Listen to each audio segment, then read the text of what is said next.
လောက်ပဲဒီမီးဖိုတွေကထင်းသုံးချောင်းနဲ့ထမင်းချက်တယ်ပေါ့နော်စားကတော့ကျမတို့မသိဘူးပေါ့နော်ငါးတွေဘာကြောင့်ရှားပါလာတယ်ပေါ့နော်ငါးတွေရှားပါလာတဲ့ခါကျတော့ကျမတို့မိသားစုတွေငွေတွေနေပါလာတယ်ပေါ့နော်ဟုတ်ကျမတို့နောက်မှသိလာရတာပေါ့နော်ငါးတွေနေထိုင်နေပေါ့နော်ဒီရေတော့တွေပြုံးထိလာလို့ငနေငထိုင်နေရှားပါလာတယ်ပေါ့ဒါကြောင့်မို့ကျမတို့တွေငါးတွေရှားပါလာပြီးငွေတွေရှားပါလာတာလည်းဖြစ်ပါတယ်ပေါ့နော်ကျမတို့ရွာလူတွေပေါ့နော်အများအားချက်ပြဖို့အတွက်ကိုဒီရေတော့ကပဲလာပြီးတော့ထင်းနေစုဆောက်နေရပါတယ်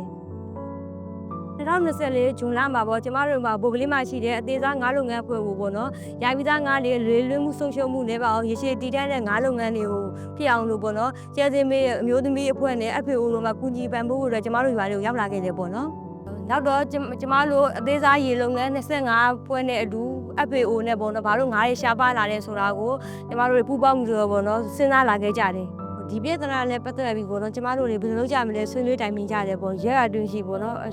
ဆွေးနွေးတိုင်ပင်ကြတယ်ပေါ့အဲ့ဒါနဲ့ပဲကျမတို့ထင်းကုန်တက်တာလဲ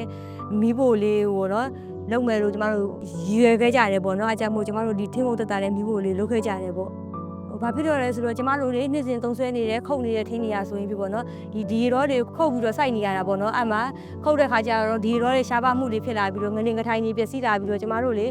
မိသားစုတွေဝင်ငွေတွေရှားပါလာတယ်ပေါ့နော်အကြောင်းမို့ကျမတို့တွေဆွေးနွေးတိုင်ပင်ရတယ်ပေါ့နော်ကျမတို့ထင်းကုန်တက်တာနဲ့မီးဖို့လေးလုပ်ကြမယ်ပေါ့နော်အဲ့လိုမျိုးနဲ့ကျမတို့ထင်းကုန်တက်တာနဲ့မီးဖို့လေးတွေကိုအကုန်လုံးစုပြီးတော့တင်တန်းရင်တက်ကြတယ်ပေါ့အခုဆိုရင်ဒီမီးဖို့လုပ်တဲ့တင်တန်းလေးရတယ်အခုမီးဖို့ရလုံနေကြပြီပေါ့နော်လုံနေကြပြီဒါပေမဲ့သူ့ကြည့်ရတာတော့လွယ်မလို့နဲ့ပေါ့နော်ဒါပေမဲ့ခတ်တယ်ပေါ့နော်နည်းနည်းလေးတော့ဟိုကဆိုကျမတို့လူ30ဖို့ဆိုရင်ထင်းဆက်တဲ့63ရောက်ကုန်တယ်အခုဆိုရင်တော့မကုန်တော့ဘူးเนาะထင်းကုန်တတနဲ့မီးဖိုလေးရလာတဲ့ခါကျတော့ကျမတို့အဲ့ထင်းမှုမီးဖိုတွေစိုက်ကြတော့ကျမတို့ဒီရေရောပြုံးတိမှုတွေမဖြစ်တော့ဘူးကျမတို့တွေအခုဆိုရင်ကိုယ့်အိမ်ချန်ပန်ဝန်းကျင်ကထင်းလေးတွေနဲ့ပဲပေါ့เนาะထင်းလေးချက်ကိုဆင်းပြနေပဲပေါ့ဒီမီးဖိုလေးကပေါ့เนาะကျမတို့တစ်ပတ်ကို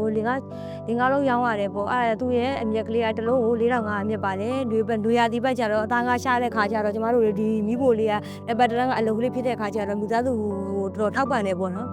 ကျမတို့လည်းပေါ့မီးဖို့လုပ်ငန်းကိုပေါ့မစိုးသနာတင်ပြပေးတဲ့အတွက်ကျမတို့လောက်တက်သွားပြီပေါ့လောက်တက်သွားတဲ့အတွက်ကိုပေါင်းကိုပဲပြန်ပြီးတော့ရောင်းချလို့လည်းရတယ်ပေါ့ရောင်းချတဲ့အတွက်ဝမ်းသာပါတယ်အခုဆိုကျမတို့ရဲ့ရိပ်ရွာစုပေါင်းလှုပ်ရှားမှုတိုင်းဒီရေရောကနေထင်းခုတ်တာရောကြလာတယ်တစ်ဖက်မှာထင်းကုန်တတမီးမို့ကိုအိမ်သုံးဖို့ရောအများသုံးဖို့အတွက်ရောကိုယ်တိုင်လုပ်ပြီးရောင်းရတော့ပုံငွေလည်းရတယ်ကျမတို့ရဲ့စုပေါင်းလှုပ်ရှားမှုကဒီရေတော့ထင်းသိမ်းဖို့ရောငနေငထိုင်တွေကောင်းဖို့အတွက်ရောမိသားစုအတွက်တောင်းစစ်အောင်ကြိုးရှိနေတော့အရန်ပျော်တယ်